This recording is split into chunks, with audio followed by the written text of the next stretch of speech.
vie normale. En fait, c'est la vie qu'on a tous et qu'on veut pas avoir. Et on s'aperçoit à un certain moment de notre vie qu'on veut sans doute l'avoir. Tout bêtement. C'est la vie, les responsabilités, être un adulte.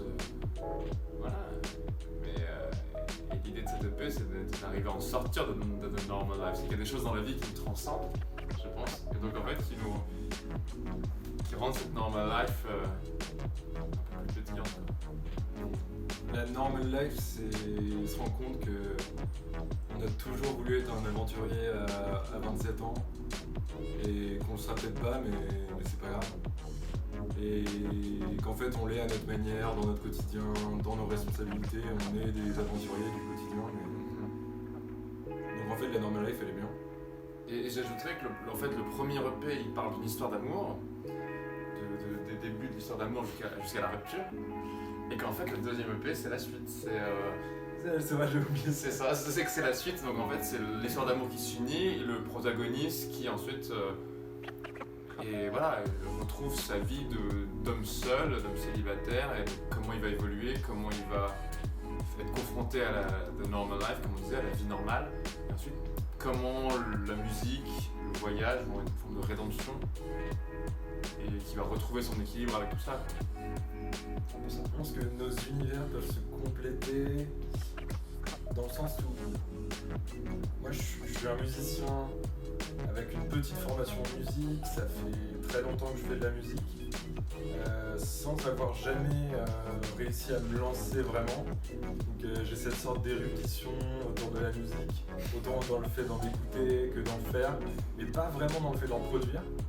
Alors que Dimitri, c'est un gars qui à la base est fan de musique, mais qui a réussi à se lancer dans un projet solo, à finir des chansons, et du coup il apporte pas forcément cette théorie, mais plus cette pratique. Et je pense que nos deux univers, dans le sens, peut-être moi la théorie et lui la pratique, se mélangent pour créer une créativité qui vient de ces deux qualités en fait. Ouais, je pense que c'est un peu cliché, mais c'est éviter de rentrer dans des codes musicaux préétablis. Et du coup, être indie, c'est ça. Être indie, ça veut plus toucher à tous les genres. Ouais. Ça veut un peu tout et rien dire, mais je pense que c'est quelque chose qu'on sait tout de suite. On dit tiens, ça sort du indie. D'artiste signé, pas signé, c'est quelque chose qui veut plus vraiment rien dire. À la base, indie, c'est un diminutif d'indépendant. Aujourd'hui, tout artiste se dit indépendant. Il y a des gros artistes qui ont leur propre label.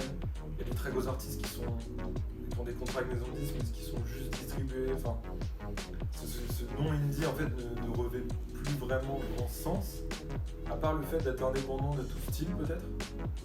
Je pense que c'est quand il est utilisé de cette manière-là qu'il est le mieux utilisé. Vous avez fait un groupe qui se reconnaît pas forcément dans un style, et du coup on le classifie dans indie. Mais j'attends qu'elle soit encore plus mise en avant, la scène indie, et à Paris, ouais. À Paris aussi, déjà bien le cas, donc c'est pas mal. Je pense que la scène indie, elle peut prouver qu'on tout un chacun peut produire la musique facilement en mélangeant les genres, les styles, en étant le plus créatif possible, et peut permettre à chacun de faire de la musique. En fait, ça banalise la musique, et tant mieux. Un nouvel EP qui s'appelle The Normal Life, qui vient de sortir, et il contient 5 titres, et on espère qu'il va vous plaire. Voilà.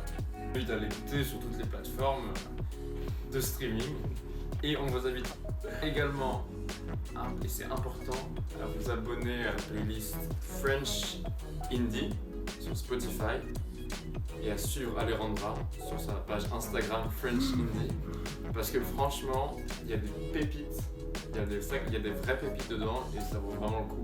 Et Alejandra se tient au courant de l'actualité de musique, donc du coup elle connaît ce sujet. C'est une très belle personne. Exactement.